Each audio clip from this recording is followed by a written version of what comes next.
this is the time now that we set aside for a prophecy update. And I don't know how you could not, if you've been watching the news, know about what happened just this last week with Iran. Their political and military posturing and even threatening against Israel, and really even the United States as well, when they test-fired a number of both long-range and short-range missiles. These missiles have the capability of reaching Israel. In fact, there is some talk that they do plan on, if Israel were to attack Iran, that they would launch these missiles against Israel. This myway.com news source had the headline reading, Iran test fires missiles in Persian Gulf. Iran test-fired 9 long and medium-range missiles Wednesday during war games that officials said aim to show the country can retaliate against any U.S. and Israeli attack, state television reported.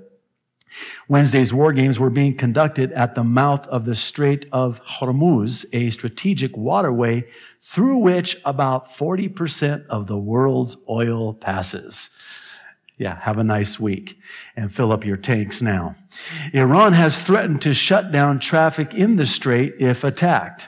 The report showed footage of at least 3 missiles firing simultaneously and said the barrage included a new version of the Shahab-3 missile, which officials have said has a range of 1,250 miles and is armed with a 1-ton conventional warhead. That would put Israel, Turkey, the Arabian Peninsula, Afghanistan, and Pakistan within striking distance. Our hands are always on the trigger, and our missiles are ready for launch, the official IRNA news agency quoted Salami as saying Wednesday. The report comes less than a day after Iranian President Mahmoud Ahmadinejad dismissed fears that Israel and the United States could be preparing to attack his country, calling the possibility a funny joke.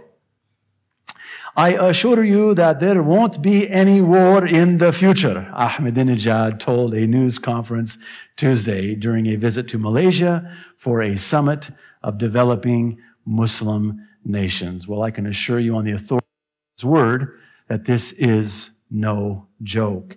Joel Rosenberg, whom I respect greatly, had this on his blog site.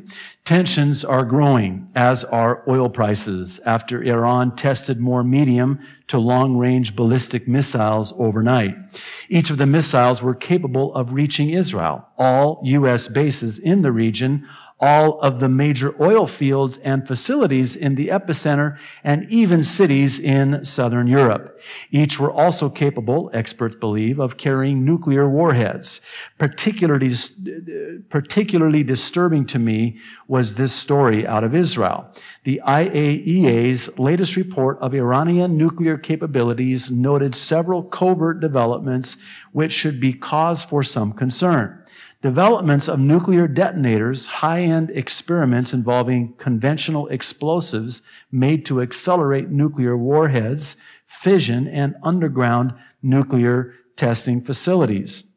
The most disconcerting find, however, was that of a computer file suggesting Iran already possesses and may have already tested a full-fledged nuclear warhead. To make matters worse, the Swiss authorities have recently discovered even more computer files suggesting Abd al-Qadir Khan did more than draw plans for a simple nuclear warhead. He may have also provided the Iranians with the blueprints for a new, extremely small nuclear warhead, which can be installed atop ballistic missiles. Now, what is the prophetic significance of all of this? For those of you who have been attending for any length of period of time, you're all too familiar with the prophecy in Ezekiel 38 and 39. What is the prophecy in Ezekiel 38 and 39? It is simply this. There will be an alliance of nations in the last days that once Israel has returned to the land and returned as a nation, which they did in 1948, this Muslim alliance of nations, that's the common denominator with all of the listed nations there by their ancient names. The common denominator is Islam. And they will ally together and they will attack Israel with nuclear weaponry. So you have this nuclear attack by an alliance of nations against Israel. Now, what's interesting is who is at the helm of this attack. It is Russia and namely Iran. Russia and Iran currently have a mutual defense treaty.